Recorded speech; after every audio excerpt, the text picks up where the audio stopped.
basement, upstairs, in the parlor, in the nice part of the house that you're not allowed to sit in, That's and right. out in the garage. There you go. Casey Thompson is Everywhere. here.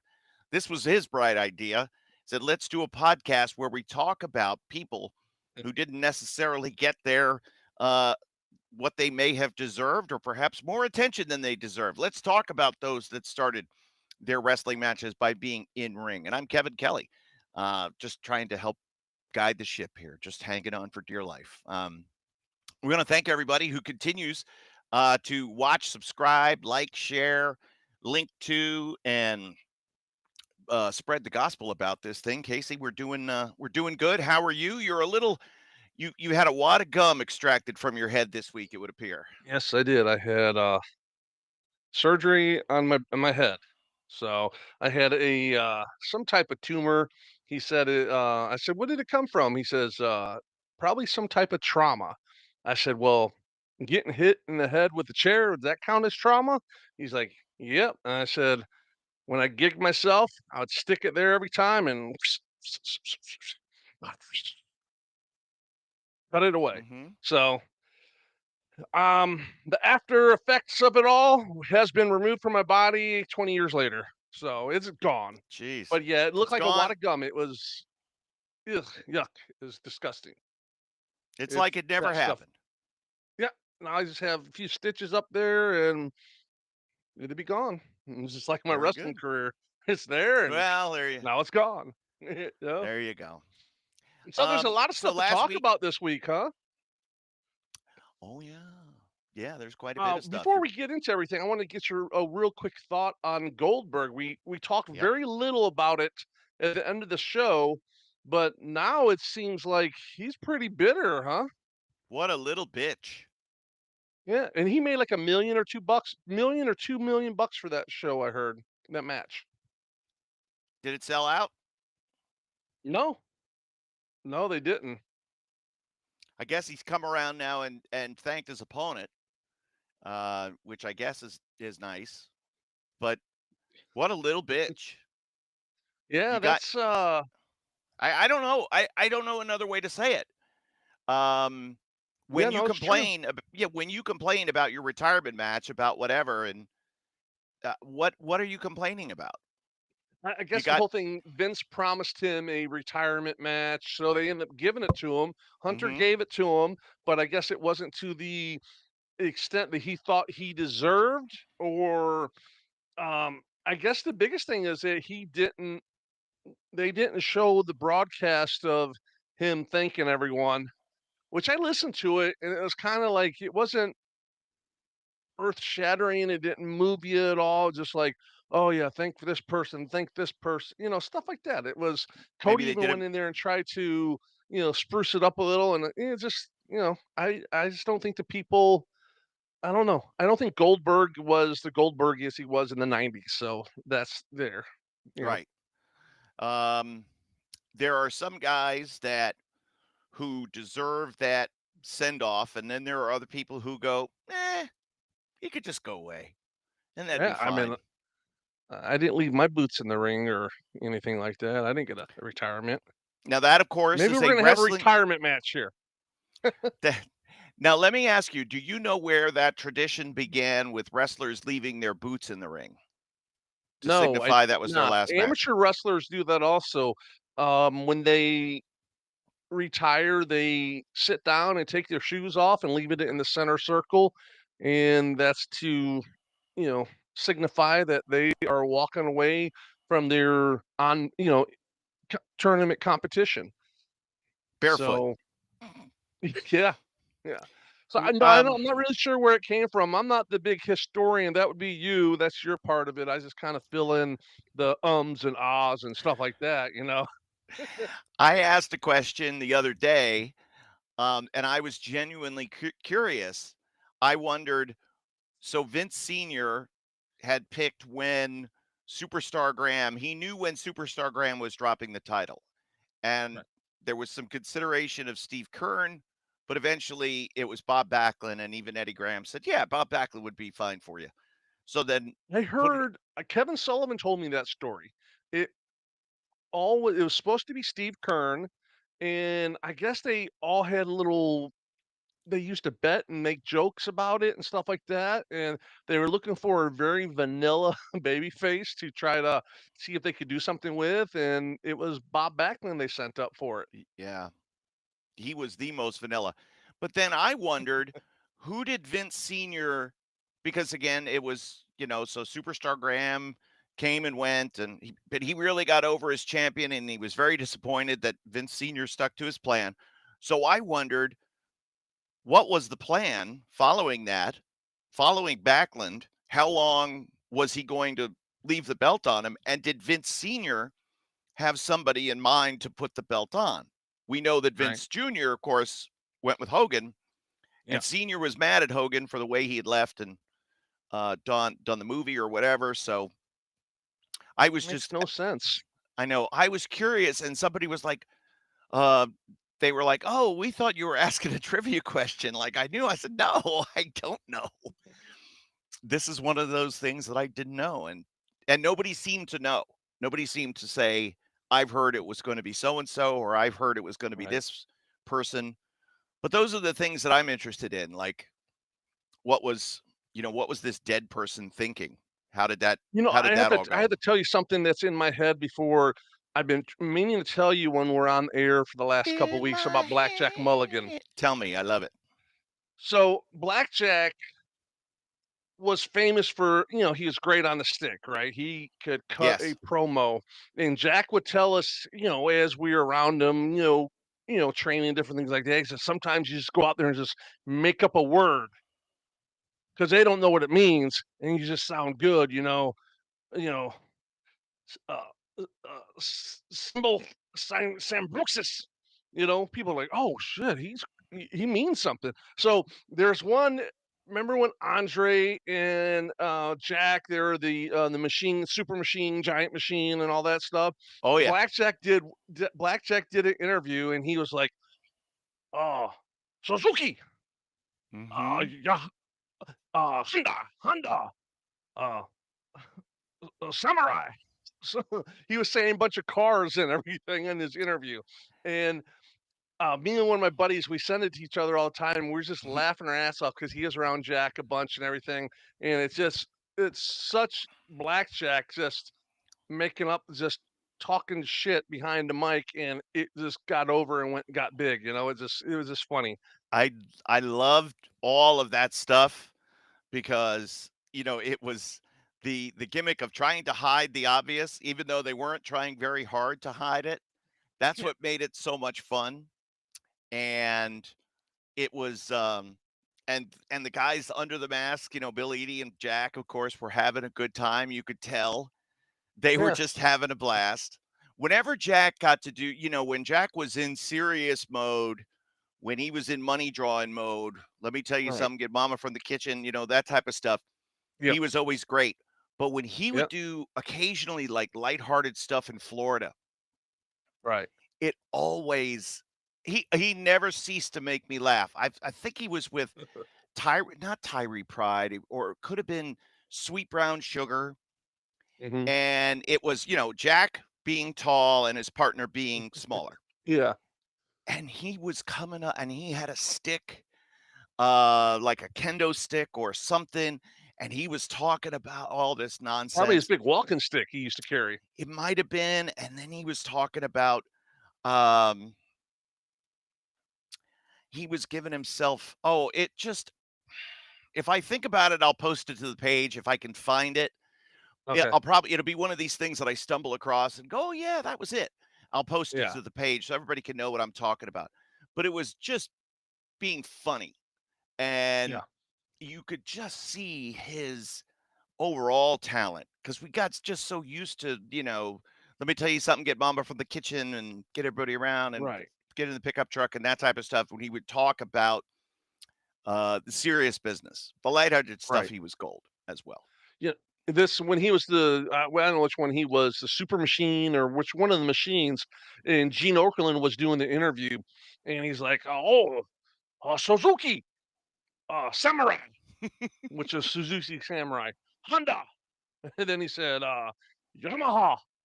He was just naming all kinds of Japanese-made automobiles, and it was and Mean Gene was trying to keep from dying laughing. And Jack's wearing the mask, so he's probably just laughing his ass off. And Sure. I love to seeing the blooper reels from something like that. That would be a fun watch, if those existed at all. There are outtake reels that are floating around on YouTube that, of course, you stumble across, and Yeah, those are always a lot of fun. yeah. Okerlund had such a good sense of humor. The one that I always see is with Kamala, where he missed interviews in St. Louis or something like that, and Kamala's talking. Oh, the good old days, Casey. Yeah. Gene Um, was a cool guy though. Very cool. Now, Yeah. did you see him at only Nitros? Because he probably wasn't at, well, he may have been he may have done some TVs at the MGM or Universal, right? Yeah, a little bit maybe at the beginning, but yeah, he was more Nitro. I seen him more when I was doing WWF, because he Oh, okay. was yeah, that was in the 90s and everything. So he That's true. was very prominent then. So it was very you know, you, this is a person that you watched growing up your whole life. He wasn't the big, star, but it was Mean Gene that everyone knows who Mean Gene is because of Hulk Hogan. Right. Let me tell you something, Meet Gene, that all that stuff and all that. So, but when we seen him, he was just like a super nice guy. I think one time we were in Biloxi, Mississippi. And he's like, hey, I don't know about you guys, but it's a really nice afternoon. I'm gonna go walk over on the beach. We're like, okay, we'll go for a walk with you, Gene. You know, so it's because the civic center or the arena or whatever it was across the street from the actual beach there in Biloxi, Mississippi. So it's Yep. just it's little things like that.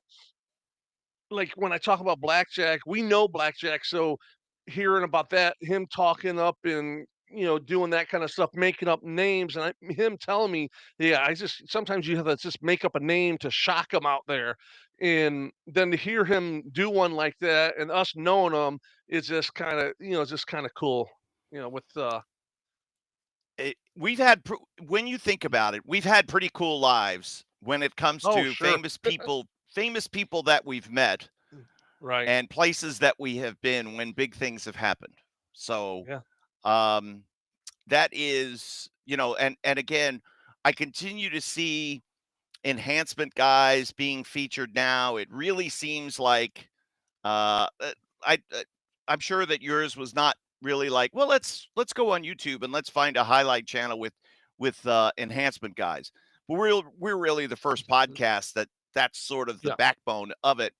I'm now seeing a lot more clips where people are spotlighting enhancement guys. There were a group of guys who looked like something.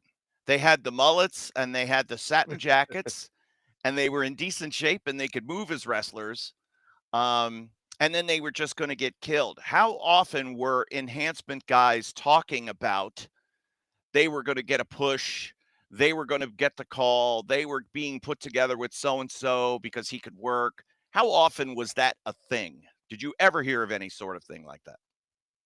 yeah. Once in a while, I mean, he was always hoping to be at the right place at the right time because we seen it happen with Johnny B. Bad came up to do jobs, and Dusty came out and seen them and saw something. And I know Bob Cook was one of the guys that they tried to a couple times do some things with, and I don't know what happened with it. A lot of times it could be the bookers change and Ole's out, Dusty's out, or Bill Watts is in or whatnot. So, but yeah, I mean, it's always kind of cool when you see one of the guys, get pulled up to the main roster, basically. That was with you guys and was one of you guys. So Mm-hmm. it's yeah, but it was a never ending cycle. You're always got to keep on trying, always got to keep on reinventing, changing things and all that. So it was, 10, 15 years of, trying, but some guys are mad and this and that, me it is what it is. I had fun, I made some money, I got to travel. So it's all good. Now I have a bunch of stories to tell. you know? That's right. So it's fun. When you look at, sort of the landscape of wrestling, you and I got into the business at the absolute wrong time. You Oh, especially, absolutely. Yeah. because like Cornette told you, if you guys had Mhm. been around 10 years earlier, you'd be working everywhere in every Yep. territory. Absolutely, yep. What would life have been like for Casey if you could imagine it? Would you have chosen to work all over? Would you have been I didn't see your partner as a guy who wanted to travel all over. He just kinda wanted to stay Mm. in Fort Pierce and be the king of Fort Pierce. It's probably because he had wanna keep an eye on his wife all the time, I Well, yeah, guess. that's true. Um, yeah, yeah, no, I wanted to go everywhere. Every you name it, I wanted to go. And, I could see, say, hypothetically speaking, we both got deals. He would be the one that would bring his wife to travel with him. You Ooh, know, yeah. So I mean, she was cool and everything, but not to go on the road with. no, never You works. know that. There's boundaries you got to keep. Right. So And he would have said and you would have been like, "Hey, let's go to, we're getting booked in Portland with Don Owen. right. We're going to the Maritimes for Emile Dupree." You would have loved all of that stuff. Hmm. Amazing. He would have been like, "Oh man, we're wrestling in WWF at Tampa. You booked us both on at the Sundome." Yep. And we had the night off. And instead of sitting there making yourself seen, showing that you're an interest in wanting to be there, be a part of it, sitting out there in front of the monitors, he's going to come on, man, let's go. We can get out of here. We got our money. Let's get out. We can be back in Fort Pierce in a couple of hours. I'm like, no. First, that's when I told you I was talking to Buddy Colt, and he Right. just wanted to go. I'm like, no, no, So I ended up never driving with him. Actually, I never rode with him just because, we would wrestle and he'd be like, politicking to, yeah, man, can't you move me up to like second match? Can we be like second match when we get out of here? And I would tell the guy running the show, the promoter, I'm like, no, leave us where you want. Don't listen to him. I don't, Yeah. no, absolutely not. So he was always, yeah, it was just crazy. Did He you was, okay, so when you were, yeah, I know because I did this as well. Did you ever have a thought about where you would have wanted to wrestle? Like, and who you would have wanted to wrestle? Like, would you have wanted to well, you would have said everywhere. But where did you see yourself like, "Oh, man, if I could just go here once, that would be awesome. If I could wrestle on this TV, this would be awesome." Go back in time, yeah, 1970s, early 80s, be on whatever TV show. Yeah, the Cow Palace out in San Francisco would be really cool. Okay. Madison Square Garden for, that, back in those days, Mhm. any of those things. I wanted to go everywhere, be everywhere, and do everything, Right. so I would want to wrestle every territory. But I think those grueling rides in Mid South would be something really cool. You know, I've thought about that too. I think I would have done really well there because, I was never the partier and stuff like that, so I could get us to the next town always. So I think I would be figured in because the boys would want me there because they know how to get us to the next town and they can just do what they wanted to do. It's when you have a, a, a kind of a loop, if you will, and you get to know that loop. Yeah. And it seemed like why would guys leave? They were, well, sometimes they were figured in, sometimes they weren't figured in. Sometimes it would be like, you're getting a little stale. We need to move you on. Other guys might feel it would like, where would you, how would you approach that? Like wanting to move on before you got too stale because you would be a heel. You definitely would be a journeyman. You definitely would come and go sort of Right. as you please, make your own schedule. Um, that would be and the decision to leave a specific territory at a specific time. How difficult do you think that decision might be? Well, I mean, probably for me, not that hard because whenever the booker says, "Hey, it's time to go," and I think back in those days, from a lot of guys, the bookers would try to send them somewhere else. We're going to send you out to. Mid-Atlantic to get a little more experience, and or we're going to Mhm. send you out to Dono. They sent them places to get more experience, and then we brought them back in 6 months or next year or something like that. Um, I imagine like a 6 8 months to a year at every territory, and keep on moving. Once you start seeing, you make that you run your enhancement challenge. They started Yeah, that's they took a lot of, enhancement yeah, guys, and they took a lot of guys who were sort of like on the lower mid card and made them yeah, and would give them extra spots. Thank you, Southern yeah. Joe. Yeah, we have Australia checking in. That's right. Yeah, yeah, that's definitely true. Because I remember going up to WWF and I said, "Man, that's Pistol Pez Watley." Mhm. Doing the job. Barry Horowitz with he was famous for that. Jack Hart in Florida, but then we see Sam Houston, which he was always kind of that low card enhancement guy. I mean, he got figured in because of Baby Doll a lot. But you would see, uh, how about Ronnie Garvin doing jobs? NWA World Right. Champion was doing jobs with the WWF. I think Vince really liked to uh, put the screws to him when they came over, to him. If he had the opportunity to, you know, one step up, one up on them, on the NWA or WCW or something like that, he would. He bought the WCW name and and infrastructure for $2 million and then spent God knows how many other millions of dollars just setting it up to bury it, to Yeah. kill it dead. And some of the guys came over, Yep. and some came over and did really well, and some came over and didn't have a leg to stand on. Oh, jeez. What? As we I was trying to transition now set to up a our segue. uh, that's a segue, all right. In fact, Too soon? trivia trivia question. First kind of official WCW match on WWF television was Booker T versus Buff Bagwell. And it got over like a fart in church. Um, Booker T stayed, Buff Bagwell left. And of course, as Casey alludes to, Buff had surgery late last week to um, to have the lower part of his leg removed. Do you know the origin of the injury that Yes. Buff suffered? Yes. Now was it something that happened while wrestling, or was it something that No. happened outside?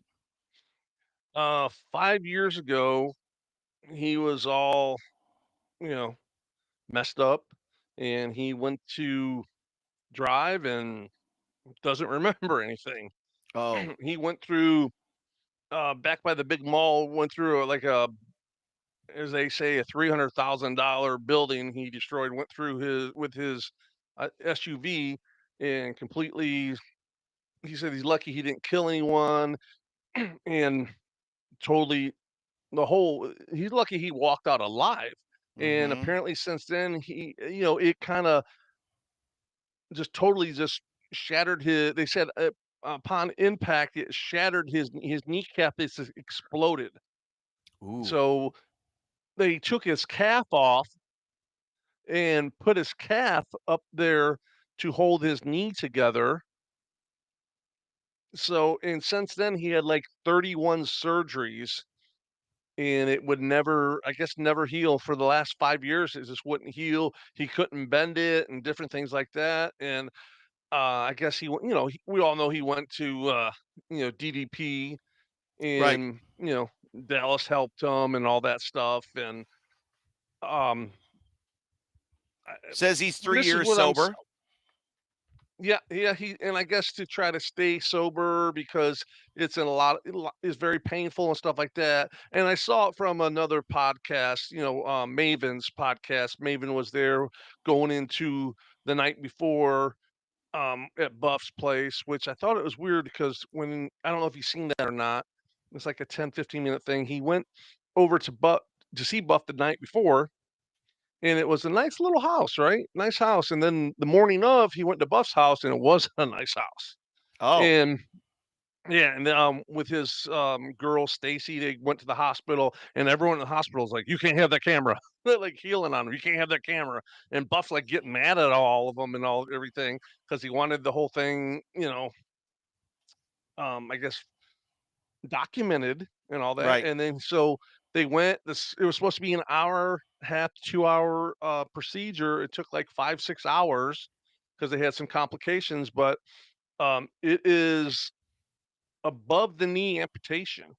Oh, So he okay. has like, oh yeah, it was. I think it was supposed to be below, but it's above the knee amputation, and it's like a nub up there now. And Oh, he was like, they're in the hospital, and he's in good spirits and happy and all that kind of stuff. And he's like having Maven. He's like, feel how light it is. And they're like picking the nub up and down, just flopping it up and down, like, whoop, whoop, it's like, touch it. Can I touch it? Yeah. I wouldn't want to. No, this stuff's just kind of skeevy me. no. But I mean, in his mind, he's like, you know what? I want to get back into the ring. I want to wrestle because he's seen these people, the Paralympics and, all that stuff where they're running marathons with the same kind of situation. So he's using that as motivation to try to get back out there and everything. Okay, so let's rewind the clock here on Buff Yeah, Bagwell. And exactly. boy, That's oh boy, oh exactly what I was boy. thinking the whole time. Talk about guys who had I don't see a lot of people um waving pom-poms for Buff Bagwell to do anything in this industry. That Oh, guy seemed to have a lot of heat and a lot of enemies. Is that a correct well, statement? sure, absolutely. He it was ironic. Me and my girl, we've been watching Dark Sides of the Ring. Mhm. And I've been picking out the ones I wanted to watch first, and then I was like, "Oh yeah, Buff Bagwell got his leg amputated." She's like, "Huh?" I'm like, "So we watched the Dark Side," and she's like, "Oh." I said, "Yeah, now that injury that he says he's good from, he got it cut off." And Right. she's like, "Wow." But yeah, watching it, um, I guess we could really go back to the rewind. He was discovered by Missy Hyatt, so that has to say a lot right there, you Okay. know. But And Missy went to, um, "Hey, my boy." yes, Jim Barnett. Jim Barnett to, um, "Hey, look what I got." "Oh, yeah, that's a really good-looking boy there." And there's always been a aura around him that there was some type of favors or whatnot for him to get a start because when he first got his first deal in WCW, he couldn't work for the Mhm. life of him. He wasn't good because 'cause I've heard the agents tell the enhancement guy, "Hey, get him through the match, make him look good," Right. and him going out there and forgetting the spots that he called in the back. Yeah. So Weren't good. that's, but Did you it's okay, just so now I didn't know I there are 2 people and I'll put in the same category because I dealt with one and I never dealt with Buff Bagwell. I only met him a handful of times, but a I've guy that used I them on dealt my with shows too. Yeah. yeah, and a guy that I dealt with, from time to time was Jimmy Rave. And Jimmy Rave was a typical drug addict, lie to you, lie to your face, lie about everything. And it made me very cynical when dealing with anybody who had a drug problem. And I didn't believe that Buff Bagwell really had his leg cut off. Like I thought it was some weird gimmick to try Oh, to get really? sympathy or pills. Yes, when I first read the story, the Oh, first wow. thing I thought of was, wow, this guy is really working hard to work everybody to I either almost get sent you a sympathy or picture. pills. I almost sent you a picture of him. It, it's and it's cynical of me. And I said to my buddy, I was like, he sent me the picture, and I was like, fake Oh, okay. news. Yeah, I was like, fake news, and he goes, no, it's not. Go really? I didn't believe it, but Yeah, no, because his whole I can definitely career, see why. yeah, because from from him living, kind of having this Mrs. Robinson relationship, I guess you could say, with Missy Hyatt. Maybe there's not that big Right. an age difference, but she was older than him, and he was the Right. cute high school boy. To then Right. her turning him over to Jim Barnett, which, of course, the Barnett reputation second to none. Right. And then he winds up over in Global Mhm. and as the handsome stranger. So, yes, there Mhm. were always those rumors, and then Georgia Indies, and then WCW.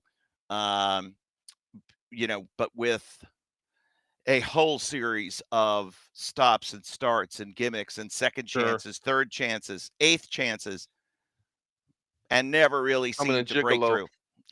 through.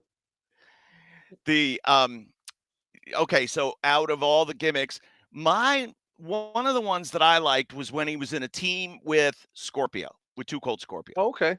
Yeah. I didn't Yeah. mind that. Um, I didn't mind. What else did I not mind?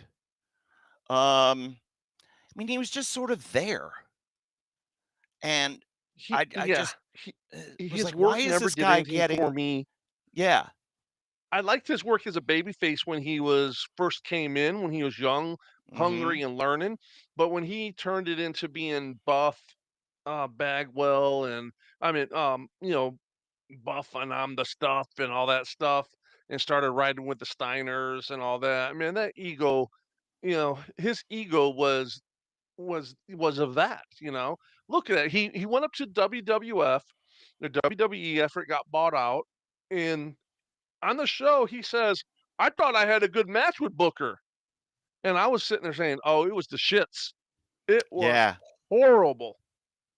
And because first you're wrestling it, you went from an 18-foot ring with cable ropes to a 20-foot ring with regular ropes. So there's an adjustment there. And I bet you he never even went out there before to get into the ring just to see what it was like. I can probably almost guarantee he didn't do that. And in WCW, you didn't have to. There wasn't like the WWE way where you block off the ring and chop it in half, work it from those ways because it's such a big ring. Mm-hmm. So yeah, you definitely can tell that people don't know how to work in a big ring from over there. It was, and I just remember the reception that they got. It was set up to be a failure all the way around. Unfortunately, my friend Scott Hudson was tabbed as the commentator. I was there in the Hmm. studio in Stanford when he got his audition, Oh, and okay. from all indications, his audition was very good. He was Yeah. certainly very nice to everybody, which it never changed. He was I always always liked just, Scott Hudson. yeah, just a He great always put me guy. over, so I really liked him because he put me over on TV. Attaboy. But just a Yeah. good dude. And everybody's Yeah. like, yeah, what a nice guy. I said, well, and I remember thinking, God, they all really believe the propaganda that everybody in WCW was evil. Um, Yeah. it wasn't. They were just a different company. But again, where did they have the match with Buff, and it wasn't in like Washington State? Can you Oh, imagine the wow. response that they would have gotten if it was in Georgia or South Carolina? Right, yeah, They Charlotte would have or been, let's do something to see if they can get over on their own in a hostile environment. They didn't want to see anybody from WCW. right. Now, do you think him getting released and all that has to do with him getting into a fight with, Shane Helms? That happened. I I know mean, that do happened. you think that has to do with why they didn't you think that had to do with part of the reason why they cut him loose? I think it was probably the match one, and then Mhm. Shane Helms Oh, he's a potatoing troublemaker him. too. Yes. Yeah, Reputation coming in, the match was a stinker, yeah, and they didn't fire Shane Helms. They just said, you can't have your name. You have right. to be somebody else because we can only have one Shane, and that's my son, Shane. Yeah, Um, but, again, they didn't let him go. They kept Shane right. Helms. And Yeah. if you think about it, he was lower on the card than Buff Oh, yeah. Bagwell was. Yeah, because Bagwell would have been considered like a semi-main event guy, not the top of the roster, but up near the top. Sure. You know, He getting up there, back up and down. He could have been in a main event match anywhere in the country. Yes. With WCW. He would drop the fall as the heel in every Right. tag match scenario on top. Right. Nobody would blink an eye if you saw Kevin Nash and Buff Bagwell representing the NWO versus Ric Flair and Kurt Hennig, let's say. You, That you would know it the, would the the craziest thing that I think irritates me the most about Bagwell was after he got released and all that. It was Vince's fault that he lost his house. You ever seen that kind of stuff out there? yes. And it just drove me crazy.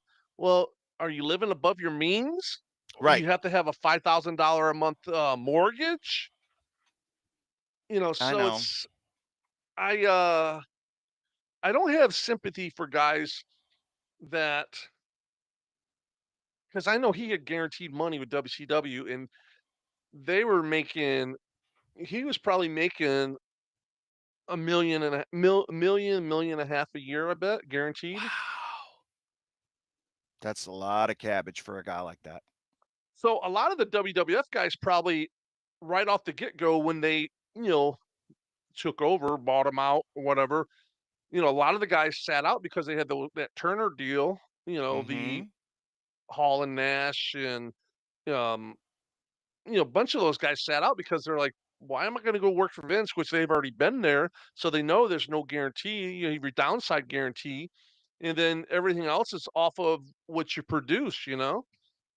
So they're like, I'm going to stay home. Bagwell never worked over there, so figured, because his ego was so much bigger than what he could, produce. He couldn't keep up with his Right. ego. He would do one thing, which was walk away from guaranteed money because he wanted to come into WWF, which you could say, wow, that's an honorable thing. Here's a guy who's working hard, who wants Yeah. to earn his spot. But no, he thought the opposite. He thought because I am Buff Bagwell, it'll be easy for me to walk in and just Even get in the over.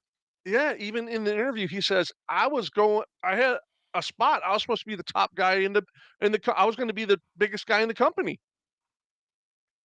I don't think so. Uh-huh. Yeah. First of all, Now, Vince probably said, who the hell is this pal?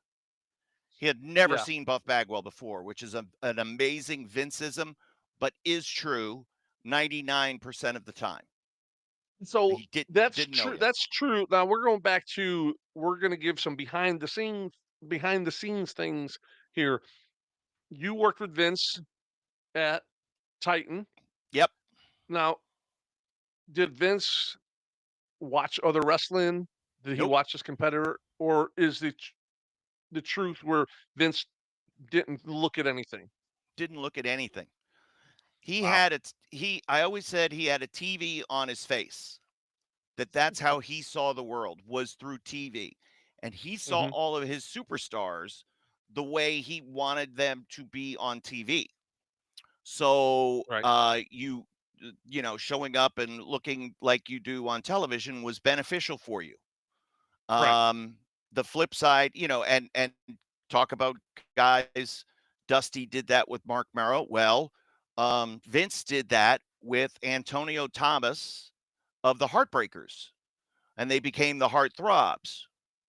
Oh, okay. He saw him. He was an enhancement guy. He's from the Boston area, and Tom's a good-looking guy and incredible shape, works out faithfully, religiously, and is all natural from all indications. Mhm. Um, anyway, Vince saw him and was like, "Holy shit, pal!" And John Laurinaitis came and grabbed him. I'm not sure if the both of them were there, but I knew Antonio Thomas. The other guy worked in the office. Actually, he had done some like office job and transitioned Oh, wow. into wrestling. Yeah. Really? Um, yes. Matt Moore. Here's another one.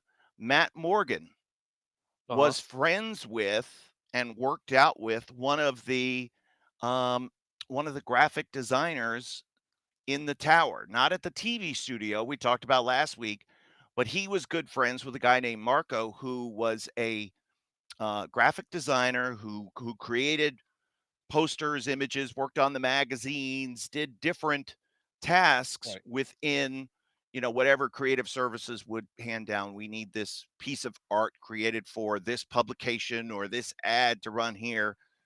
And that was how Matt Morgan got into the WWE universe, if to use Right. that phraseology, and wind up He had a getting, hook. He used a hook to get into that, yep. like you said, the universe where he would hmm get noticed. And that led to Tough Enough. And then he got hurt on Tough Enough. And Big and I talked about once he's healed, let's make sure that we give this guy a second look and we don't forget about him because Oh, really? there was something there. We knew it. He was like what, 7-footer, right? Absolutely. And Wow. had a presence about him, had something about him. And for whatever reason, Vince didn't see it. And that's the way it goes. Vince Wow. did not watch other people's TV. He would occasionally watch other things. He would watch a Right. movie. He would keep up on current events. But Was he again, a comedy, action drama? I wonder what his fancy was. in 1996, so I had not been there very long. They had me sitting in while Vince and JR and Lawler would do commentary for that night's Raw. They would Mhm. record commentary on Monday and Oh, when then it was taped. for the taped episodes so that they Right. could be as timely and as topical as could be. And in one of the stop downs, Vince said, I watched a movie the other night and it's the funniest movie I've ever seen in my whole life. Kingpin. Kingpin was the funniest movie. And if you think about it, the type of humor that was in Kingpin, that's right, with Bill Murray and Wow. Woody Yeah. Harrelson. Um, I think that people could go, yeah, I could see that. So up until his life, from whenever he was born until 1996, Vince said the funniest movie he had Yeah. ever seen was Kingpin Kingpin. and had I just seen it. wonder I wonder the guys who are already there, they have contracts, but everyone's always trying to work their way up, so they're like, yeah, I could talk to him about, oh, I know he likes to fish. I could talk to him about fishing, or yeah, I know he likes football. I could talk about this. I wonder if guys are trying to figure out what's something I can connect with Vince on to try to, enhance my career. I wonder if You could talk to him about weightlifting, about oh, okay. working out, and he would Gotcha. invite you to work out. Oh, And really? yeah, and I never worked out with him, but I would see him at the gym. A lot of times we would be working out at the same time. And then I Do quit they have a working. gym there? Yeah, in the Titan Oh, Tower on the okay. second floor. Was it a good gym? I guess as far as gyms go, it seemed to be very nice and very shiny. Had a lot of shiny weights and mirrors and neon. Um, and Oh, wow. I was going to the gym on the regular for a while. I really got into it, and then I stopped going. Right. I quit getting into it. And he was like, pal, I miss seeing you at the gym. I used to see you all the time. What's going on? I just kind of, you should get back. It's good for you. It's good to Yeah, see now you you there look back too. and say, "Fuck, I should have been there every time he was there." You Yeah, know? That would've been a perfect in for people to be at the gym yeah, when, Vince is there. right. And Vince, of You used course, to run famous. the bleachers, right? I did. I loved Yeah, I know, doing that. no, I'm saying, I'm being serious. You used to run the arena before, right? Yeah, I remember vaguely remember that.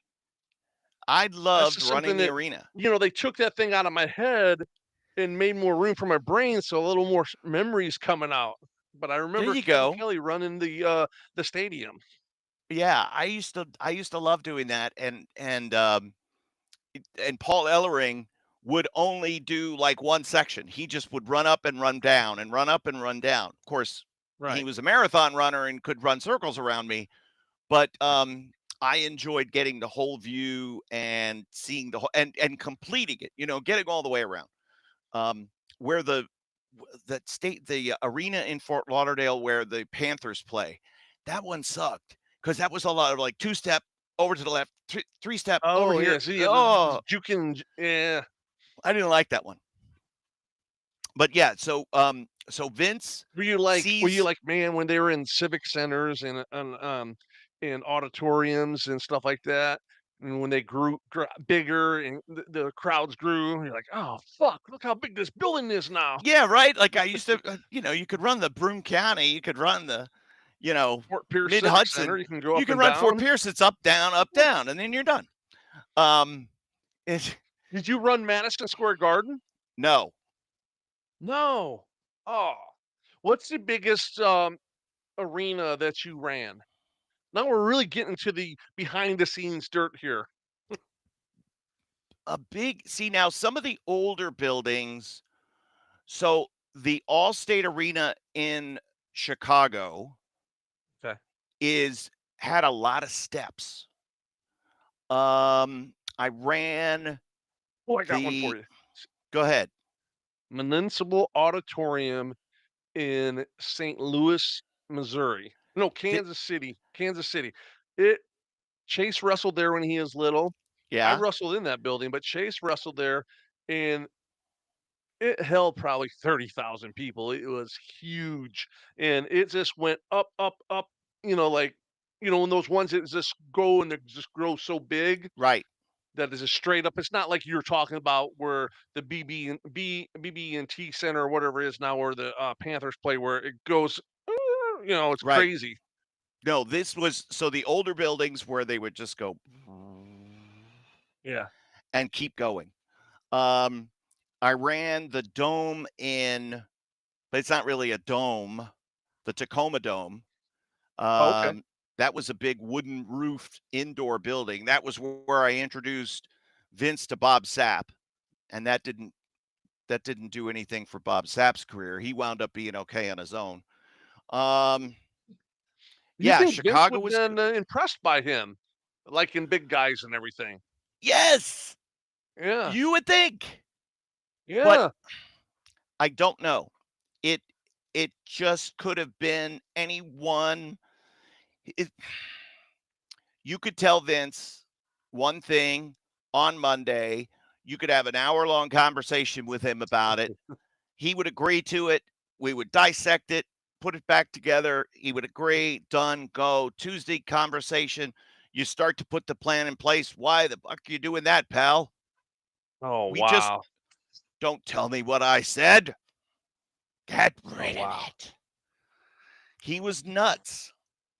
So if Wow. I would have caught him at a different time, if I would have caught him at a different moment, it could have been different for a lot of guys.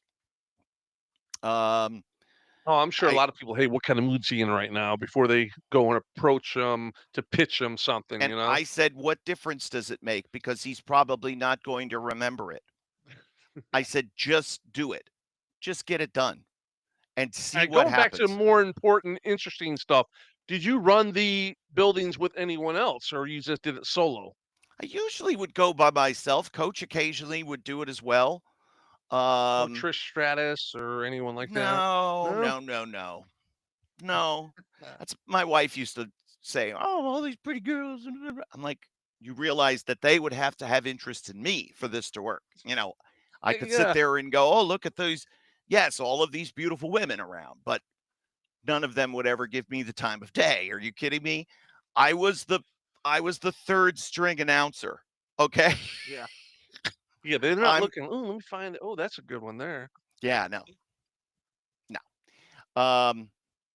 Now, somebody like Bagwell, of course, could have had, but all right. So you bring up an interesting point before they moved the calf muscle up to Mhm. his thigh. Now, was this the calf implant or the actual calf muscle? No, Because wasn't the the rumor calf that he had implants calf implants? yes, he did, yeah. He had calf implants, and they went bad and caused an infection because the, silicone or say whatever it was, he was allergic to, and so they had to take him out, and he was talking and it showed an interview back from way back when, he's, like, almost talking about just cutting his legs off instead of losing his big calves, Oh, and, um, I'm a person, I've always had really big calves, nice calves and everything because I was genetically blessed with big legs. And so it was, I guess, someone that has small little twig legs would really want those, but no, he had to have them removed. So Would you intentionally wear low boots on your days booked where Bagwell would be around and you'd sit there and throw that calf out? Look at this, Buff. I Look at would this. stretch, do calf Pow. raises. Oh, had the calf going all the way, split going over the middle, having horseshoe, Right. calves and everything. So I Show did you. sit next to the Rock, where he had. You remember he had his boots where the calf was cut out because he had big Right. calves. Yeah. Great boot style. Oh yeah. And Buff was there with his little twig legs. Yeah. I did He, notice that he started wearing long tights after that. yes, he did. Now, do you think okay, so but guys like they probably had to sit and talk with guys like Steve Austin. Who else would have known this person, that person, and okay, what are they like? The ones that are coming over from WCW. What are they like? What are they like? Right. And I don't imagine everybody jumping up and down and saying, please bring Marcus Bagwell in because we need him. Right. It- I would love to It's see what Steve said about him. or He even probably said Booker T. He probably said, "Yeah, that Booker T. He works hard. He's a good good kid." right. Bagwell, especially after the Buff Bagwell, the whole Buff is I'm Buff and I have the stuff, and because he literally talking about living your gimmick, you know, that's his ego was so big it was hard to get through the roll up door that it brought the ring in, the semis. I That's just could how only he was, imagine. Yeah, I could only imagine like the interactions that Steve would have had. And again, Steve kept receipts about everybody who ever pissed him off or wronged him. Look at Jeff Jarrett. And I'm sure he had to have receipts from Bagwell. I know he had receipts about Mark Merrow. Um, and Buff is much more polarizing than Merrow was Oh yeah, yeah, to the yeah. extreme. Because Bagwell was so Bagwell. He traveled with the Steiners, Yeah. and the Steiners had bigger than life personalities, but that was just them. They weren't putting on a show, putting on an act, or that's just how they were, Hmm. And Buff just kind of, he just kind of went in with them, and I don't know. And I know Jarrett rode with them at one time. I rode with all them once, and um, it was a crazy ride. They were I all remember when taken. we got to the building, they're like, someone's like, "I bet you're never gonna ride with them again." I said, "Nope, not at Yeah. all." Were you worried about getting heat whenever you rode with those types of guys? Um, no, I mean, not then. I can see where you get heat from the other enhancement guys and stuff like that, but this is at the point where we were doing TV for 3 weeks at a time at one place, so we're there the whole time, So it wasn't so so much riding with them, but it was being in the same car with them at the same time that was going over to the building that we were all going to for the 15th well, we day in a might have been row. going to, like, do going from Orlando to Jacksonville, 2.5-hour ride to, do a pay-per-view or a Nitro or something like that. I would, Mhm. get it, catch a ride or something like that, and, um but yeah, we were all together for so long that everyone just became, "Oh, it's just one of the boys," When Arn Anderson introduced me to, Stephanie McMahon, he's like, "Oh, Stephanie, I want you to meet a friend of mine. This is, Casey Thompson. He was one of the boys from Atlanta." Is how he introduced us, because WCW is always known as Atlanta, Yep. and WWF, WWE was known as New York. Oh, yeah, I wanna go to New York, and that means WWE. Atlanta was WCW, where their they're based out of. Well, Mm-hmm. not even, which is even weirder. I guess they get the whole New York because of Madison Square Garden, because that was their territory and everything. Even though they're based out of Connecticut, no one would say, "Yeah, I want to go to Connecticut." No, it's New York. And That lasted for the longest time. When it was Crockett Promotions,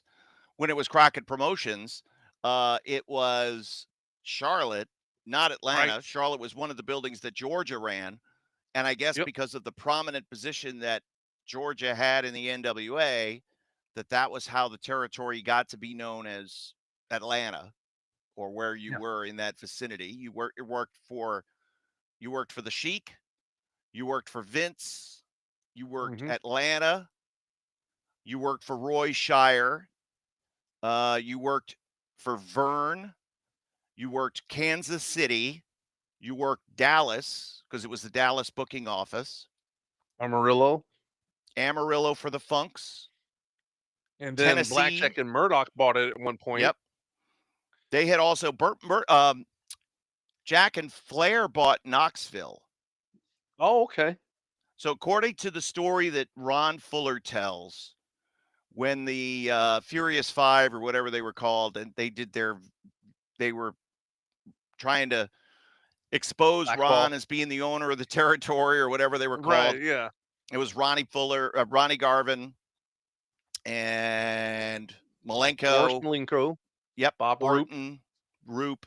Roop was the ringleader, and he sold the territory to Barnett. Although, according to Ron Fuller, no money ever changed hands. And then Mulligan and Flair bought it off of Barnett, and I don't know if any money changed hands for that. And so Mulligan tried his hand twice, at least twice, in ownership of territories with Right. mixed results, negative Right. results, I guess we can say. But They those were weren't big territories. no, and both were obviously, if he would have gotten into, in '74 when Ron Fuller was able to Yeah. get it away from Joe Kazana Yeah. with the help of his grandfather. I always, Ron tells that story, and I always wondered, like, was there some pressure? Did it make it easier with knowing who his grandfather was, Roy Welch, and the fact Right. that he was coming from, Eddie Graham? Like, how much pressure were they able to put on to Kazana in Knoxville to get that territory so that he could start Right. running at least that town? Because it wasn't a territory, Yeah. it was a town. Uh, Right. uh, Jerry Jarrett, Christine Jarrett, they owned Johnson City. Um, Harry Thornton and Nick Goulas and Roy, they owned Chattanooga. So there wasn't like a lot of available real estate, let's say, and everything. Well, there's no territory here. Let's set up wrestling, and it didn't go so well, because they would try like Colorado or Right. different places that didn't have wrestling. But basically, at one time there was 28 different territories that you could have worked in just Man, you know, 10 in just years, America. 15 years before, we would have been set. Had 20, imagine having 28 places to go and wrestle. Yep. Now, granted, you're not going to get rich by any means. You're going to make a living, but you're going to make a living like a rock star, doing what you want to do. And, you know, they pretty much, it was travel, Mm-hmm. wrestle, party, gym, workout, travel, wrestle, party. It's just constant, So imagine having 28 different places to go to. And definitely everyone was a networker back then Sure. because they would like, hey, let me see who I can call. And it's not like nowadays where everyone had a cell phone. You'd have to leave a message and they might call you back a week later or 2 weeks later, when they got into where their phone was. Right. Or if someone was there when they called to check in, yeah, Casey called from Florida, wants you to give a call, and then they call, say, from Texas. You know what I'm saying. So it's not like it is now. But you imagine having 28 places to go. Now there's what, two, three, Yeah. two and a half, one You and a half, could or it two, three when a places guy equal two. leaves. Yeah, because let's take all of the independent promoters, because there were independent promoters even back then. There were places you could Sure. go. And Yeah, outlaws. yeah, Yeah. And when guys would leave the WWF in the mid '80s, there were all sorts of different promotions that ran Right. in the Northeast. There was too much population to be able to not have outlaw companies pop up. Right. But yeah, so you're going and you're trying to work where you are, but you're never sure if you're going to get your notice, if your notice is going to be given to you, which was 2 weeks. We're going to finish you up, kid. We're going to move you along. Uh, Yeah. you got 2 more weeks. So you got 2 weeks to find a place to be and get there with all your Or if stuff. the booker liked you but wanted to bring you back, he'd say, "We're gonna finish you up, but I got you somewhere to go," Right. which happened a Because they lot. wanted you to go away to come back. Right. Get fresh, come back, and pop the territory again. Yep. Happened all the I time. remember That's Bugsy told me in the mid '70s when Dusty turned babyface in Florida, the territory was on fire. He right. says it's the biggest houses he ever been. Every night was a sellout everywhere in Florida then. Right. He It said it was just on was, fire, the whole territory. and they had started priming that pump in '73, Mhm. and it it was when you looked at it. So Florida was the great wrestling territory, and during that time, Jack Briscoe, the hometown, the homegrown guy, even though he's from Oklahoma, he had Right. really spent the bulk of his career there. Well, he became the NWA World Champion, so they didn't have Yeah. him as a draw, and the other baby faces were interchangeable parts, and they didn't have that guy.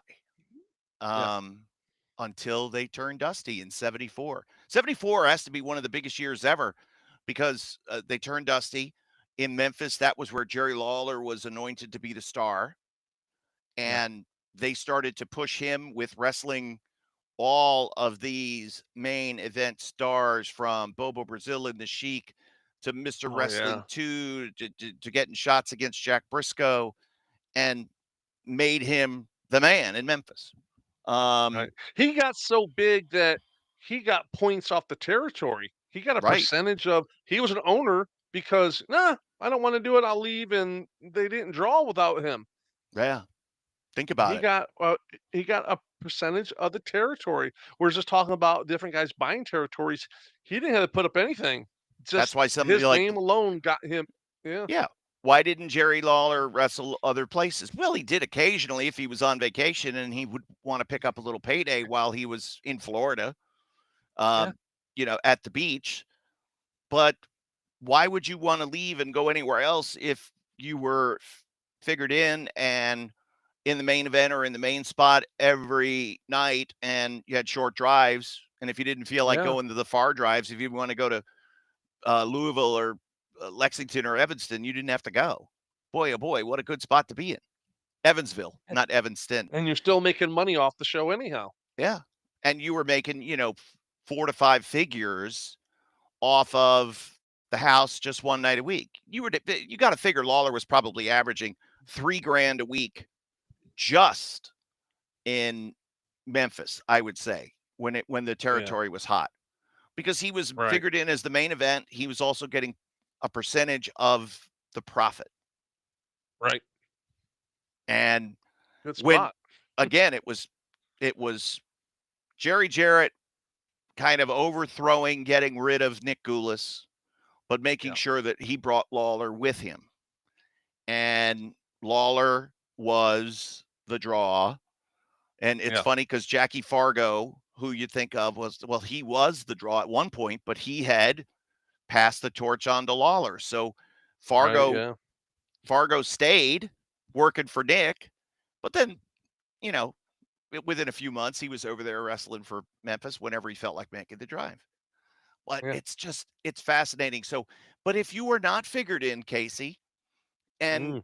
business was still good, how much money were you making? How much money was, Bugsy, who would be mid upper card, was he making 800 to a grand a week during that time? Do you figure? Um, yeah, I remember him telling me when he was in WWF New York, he was making $300 a week, Okay, that was and this was in the 60s. 60s. And but Bruno Sammartino liked him. So, and he liked him because he was one of the only heels that went out there and sold, made the baby faces look good. And so he wanted to leave. Everyone's like, you got to get out of this territory. But Bruno Mhm. wanted him to stay. So Bruno went to Vince Sr. and was like, hey, I want him to stay. You need to give him a bump. He said, in the stroke of the pen, he said, I went from $300 a week to $800 a week just from Bruno Jeez. saying, we want to keep him. I want to keep him here. And then he Yeah, ended up main eventing Madison Square Garden, sold out the Garden with Bruno, for the title. that was in what, 69? Yeah, I believe so. Yeah. Yeah. So, and okay, so within my lifetime, so late 60s, early 70s, Yeah. went from $300 a week, which was, covered your monthly rent in 1 week, and you had some Yeah. extra. So let's think about it, because rent generally was, for a really nice place, 175 to 250. That was pretty nice Wow. apartment. Yeah. Yeah, Hmm. and not Manhattan, but you could live Right. Yeah. comfortably in New Jersey, just over the bridge. Sure. That'd be Yeah. fine. And yeah, so just think about that, folks. And then you go to 800 a week. Well, you're still Mm, in 175, $200 a month apartment, you're making some money. making some money. Yeah. I do like watching the old, seeing the old. You see them on Facebook or things like that. The old pay stuff, the old pay sheets, from to see what people will get. Some guys like in the 70s and 80s were making 1,500 for the night, Right. and then down to 200, 150, 200. It's Mm-hmm. interesting to watch it. A lot of the old Houston stuff has came up over the Yes. years. People have their payout stuff. Paul Bosch had very good records. And then, of course, there were those sheets. And then there were the sheets that they would turn into either the athletic commission or Right, whomever. What were the real numbers? Because right, yes, you were going to pay Tony Atlas $750 because he was wrestling Harley Race for the title, or right, Tony Atlas got $2,500 because Harley Race was there and they were the main event. Whatever the advertised main event right. was, they got the bulk of the money. They would get 8% each. But then what would It be was the pretty real? interesting. Yeah. Yeah, yeah, exactly. It was pretty interesting back in those days. 30% went for talent, Mm-hmm. you know, and they just broke it all up, and then how much the promoters were making.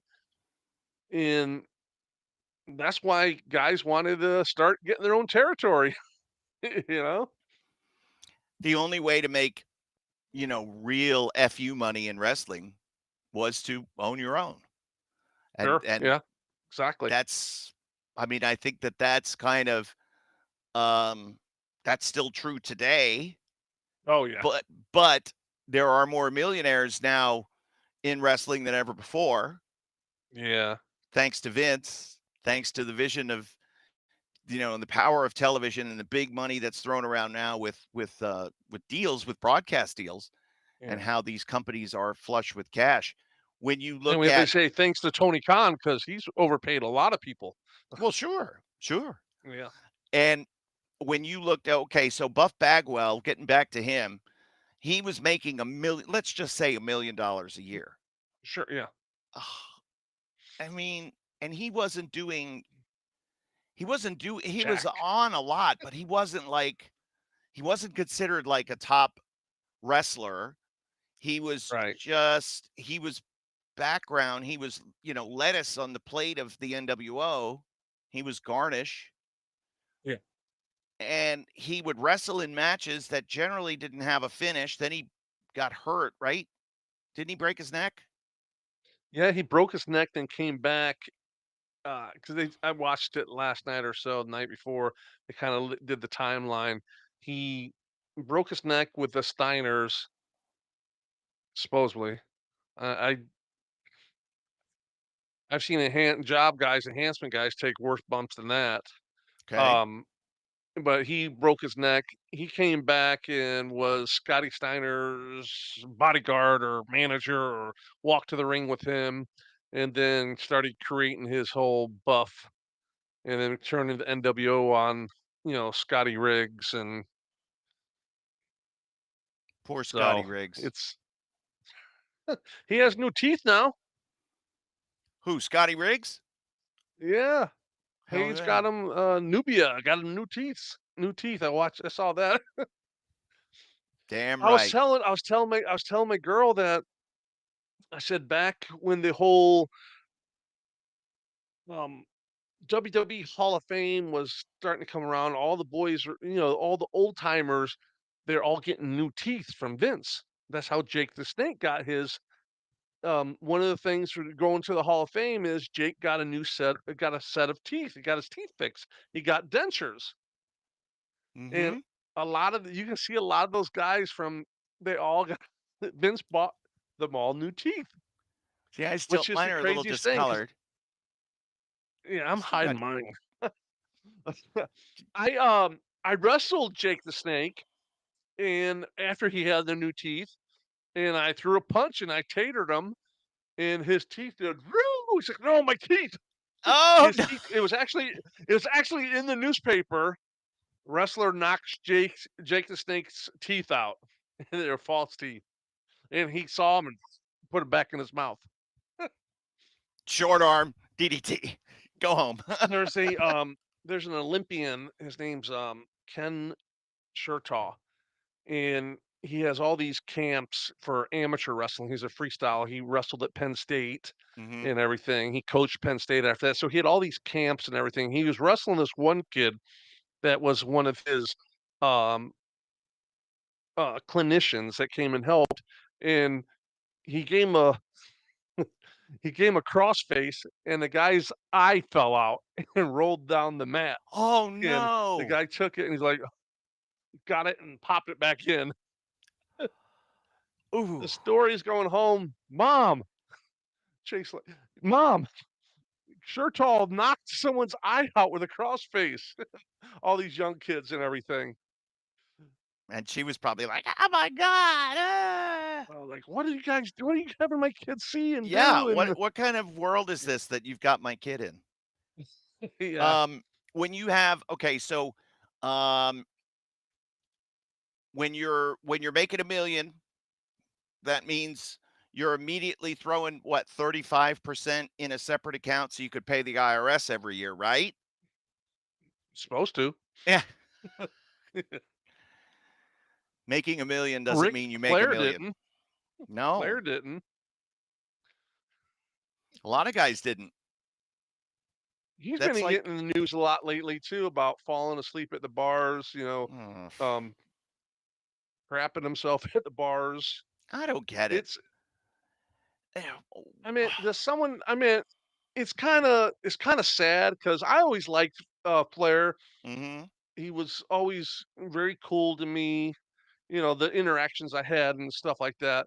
But he's what, almost 80 years old, so he's Yeah, probably, I'd imagine, wearing a Depends, an adult diaper. And you it think, depends. but then some people are really, they're all like really healing on him and everything. And then some people like, hey, my friends are servers and bartenders, and he hooks them up, like tips them really, really well, like big money. He's a good Yeah. tipper apparently. I saw So, Flair I saw Flair backstage in AEW and I was like, "I am going to stay as far away from him as I possibly can." I tried to avoid most people that I saw in AEW. I really oh seriously did. wow. How Anybody long who were was, you there? I don't know, 6, 8 months. Oh, okay. It took me 3 weeks before I was like, "Oh god, I've made a horrible mistake." You Um, been going there? yeah, Oh, wow. Yeah, 3 weeks.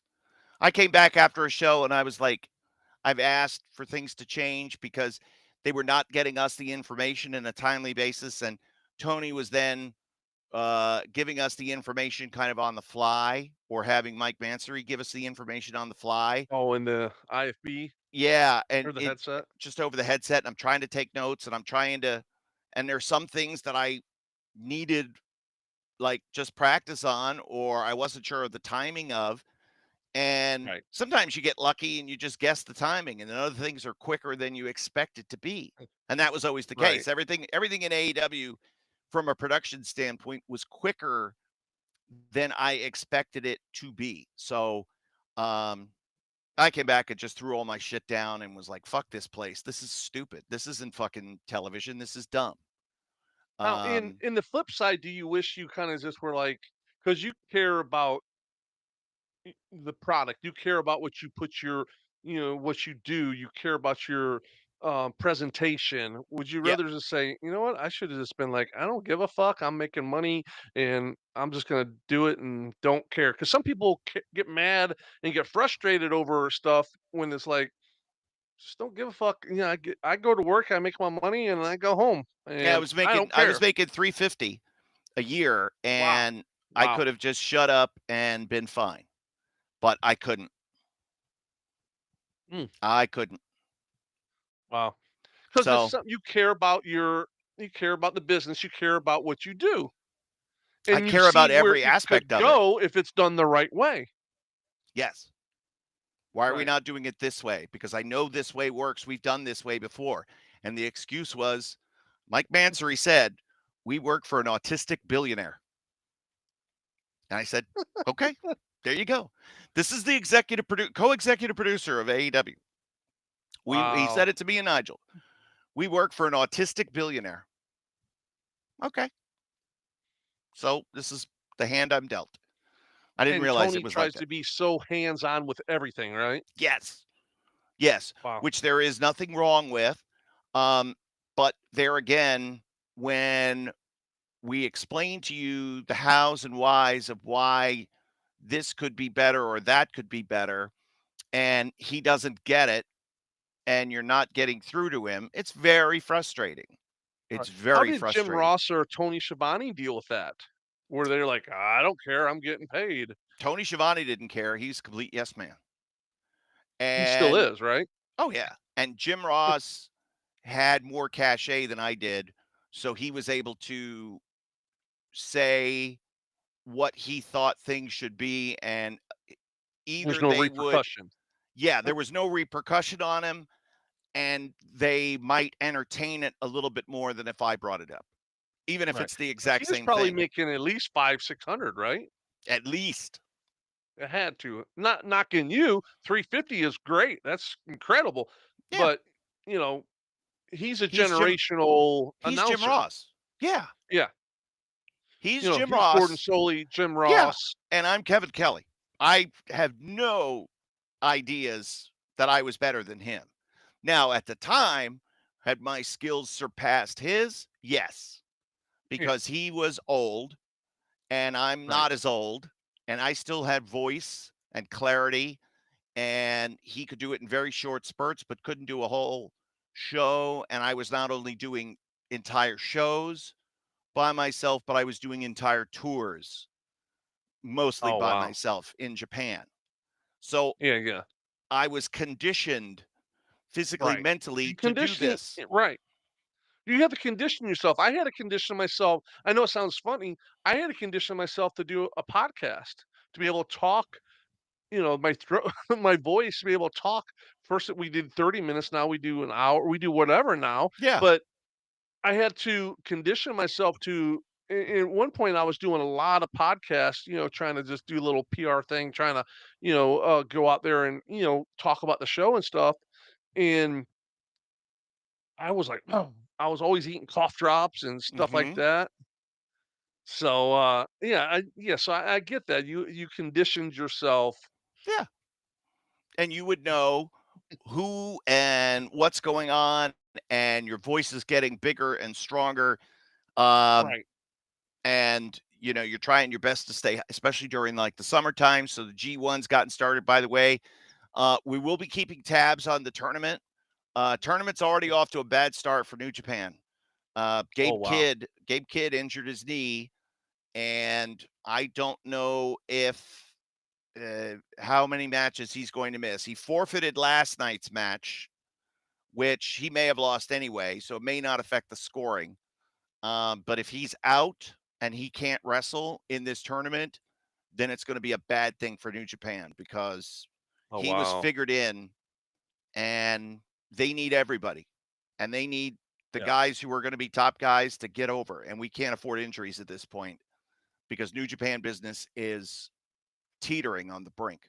It's that bad. Oh, fuck. I'm gonna have to pull my fucking boots out and go over there, I guess, to help them Brother, they out. need you. The teams need you. You Man. got a fresh, fresh Yeah. spot right I can there. I can easily go hard way and get to pop that thing back open. Yeah, because they don't even get the You gimmick know. over there. They get a little bit of I have sauce my every once in a Halliburton while. over there. I Yeah. got my Halliburton. Talking about Halliburton, when you were a young wrestler, when we were young wrestlers, it's funny the things that when you're like, I'm a real wrestler. It's like I drive in a luxury car, or I rent a Cadillac or a town car. You walk into the building, you have a Halliburton, or you have oh, hello, I like King Corsos. There you go. That they know, right? They know Mr. Thompson Or as you you're walk being in waved with in. a Halliburton, or you wear a Rolex or something like that, it's like, yeah, I made it in wrestling. So, but, yeah, I got my Halliburton. The wheels are, um, ready to roll, but, I'm gonna let them try to figure it out themselves. I'm not gonna go over there, So we'll you keep an know? eye on it. So far the turn and this, of course, the main story of this year's G1 is that it's Tanahashi's last G1. He had not been in the previous two G1s because of his his feeling that he was not going to win because he wasn't good enough. But now he wants to be in this last one because he wants to say thank you to all the fans, and he promises he's going to do his best not to embarrass himself. But he's under no delusions that he's going to win the tournament. So Right. this will be his opportunity to take one last bow in a G1. But lo and behold, he wins his first match. So can Cinderella, dance at the ball again? It's wrestling. Anything could happen. But they need Yeah. Gabe Kidd healthy. They need everybody healthy. They can't afford it. With Naito leaving, with Okada leaving, with Tanahashi departing soon, Hiroki Goto injured his elbow. He's out. Um, so the tournament is lacking a lot of star power. It's a lot of new Right. guys, a lot of young guys, and they can't afford Gabe Kidd to be out. But we'll keep an eye on the Yeah. G1. Well, as we come to a close of the show, let's get an update on the pro wrestling August 9th at the Carlisle Center. All right. So here's what's going on. The radio station's running ads, and I made an appearance on Red 102.3 this week. Nice. We had a great day on Thursday in the town getting to meet business owners. And Hmm.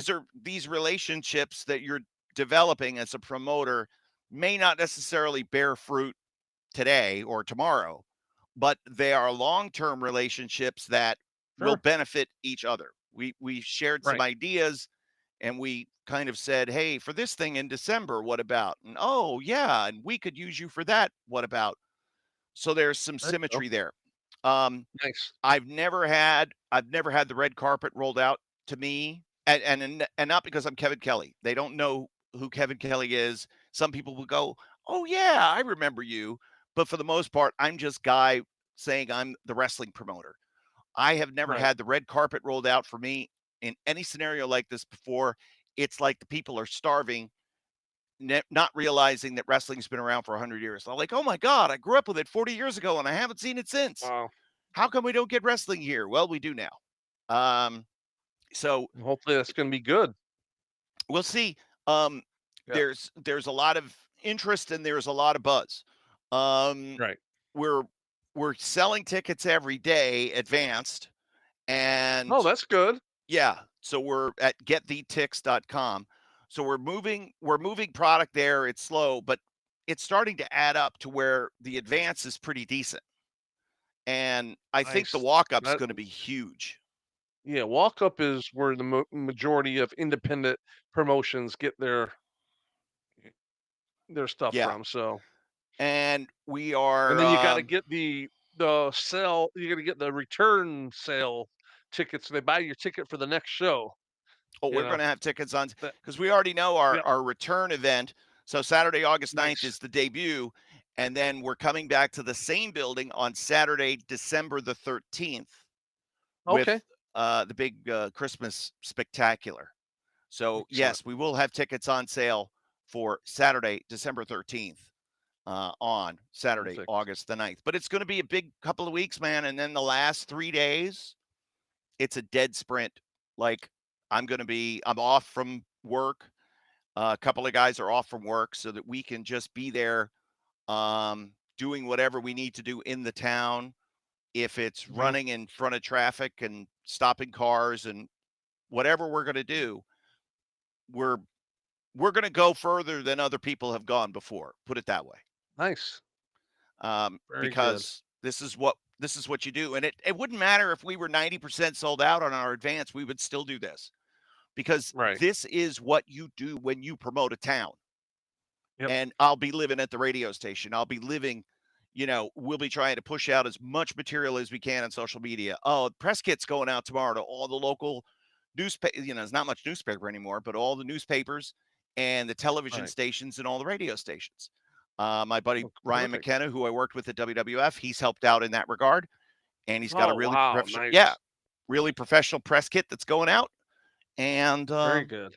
yeah. So it's a lot of facts and figures and information and how to get into contact with me and how to get in contact with the Do you wrestlers if tap they would. into your Rolodex to people like that for this event, or just a little bit, or Just a little bit. okay. Ryan is, he's a great guy and he kind of reached out to me. Oh, I nice. have a feeling like if Adam Hopkins wasn't working for AEW, he would have reached out to me. He would have said, "Hey, how can I help?" Right, I've right. had a bunch of people that have said, "How can I help?" Oh, And that's cool. it's like, okay, yeah, let's think. How could I use you? But so I've called in a few favors, of course, and Right, but we need to just because I don't know what like I can pay everybody. I know I'm giving the wrestlers like a decent guarantee. Everybody gets paid the same. right. Nobody's making any more than anybody else. And Okay, good. um because they're just their names on a page. Nobody knows who any of these are. They're coming to see the wrestling. They're not coming to see Wrestling a is the yeah, right. because Wrestling is the draw. it's the first time in a town in Yep. 20 years. Wow. So Well, that's yeah, exciting. it is. It's exciting, and um, I could be like Mr. Monopoly, just here with no clothes on. Nobody will want to see that, but I'll be wearing the barrel.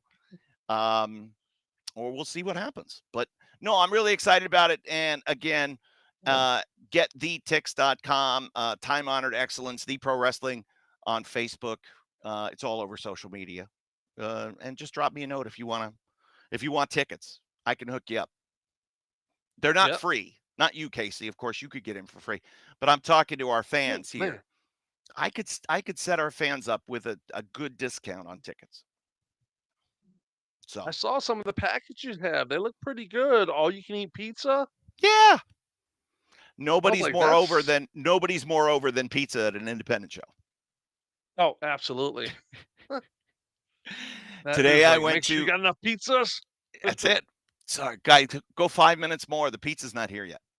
Um, the Exactly. today I went to the bowling alley and did some business and got some tickets moved and posters hung. And then I went to Buffalo Wild Wings, same thing, talking with the staff and the managers there.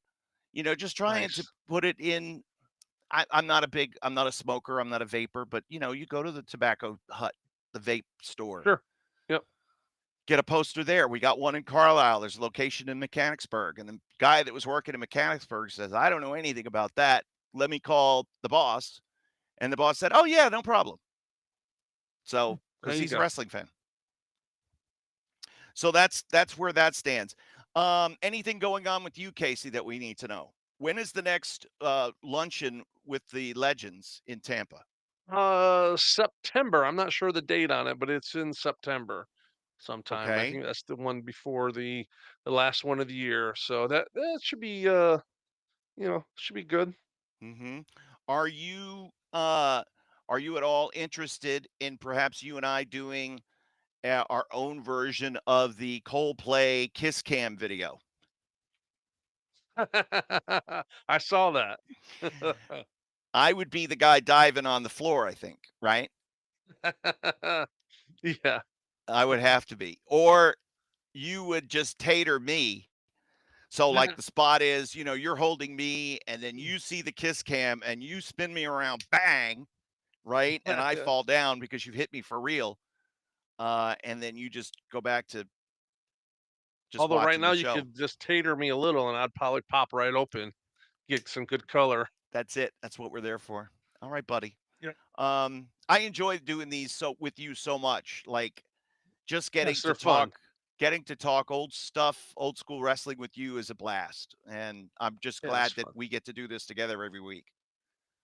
Yes, it is good. All right. I We'll give enjoy it myself.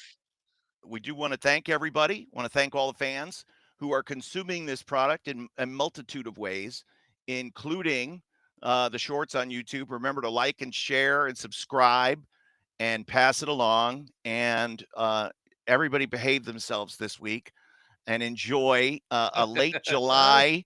Don't be, looking to put calf implants in or to do anything outrageous. Because again, it leads to no good, and eventually you got a little nub. And of course, my buddy Joel Yentis is like, "Oh, why don't we do Zach Gowen versus Buff Bagwell?" And I was like, "Come on, Oh, nice. yeah." And then he I'm said, already thinking of the thumbnail for it's like maybe a picture of I am Buff and I don't have the stock. "Ah." Then of course his old tag partner, Too Cold Scorpio, allegedly had a third leg, but that's an entirely different podcast and a road we don't want to go down. All right, so that's going to do it. Casey's going to get to work on the artwork. It'll be Yeah. it'll be brutally honest and insulting, I'm sure, like always. But for Yeah, why Casey not? Thompson, but for Casey Thompson, I'm Kevin Kelly. We will see you next week on the In Ring Wrestling Podcast. Thanks for joining us, everybody. Yes.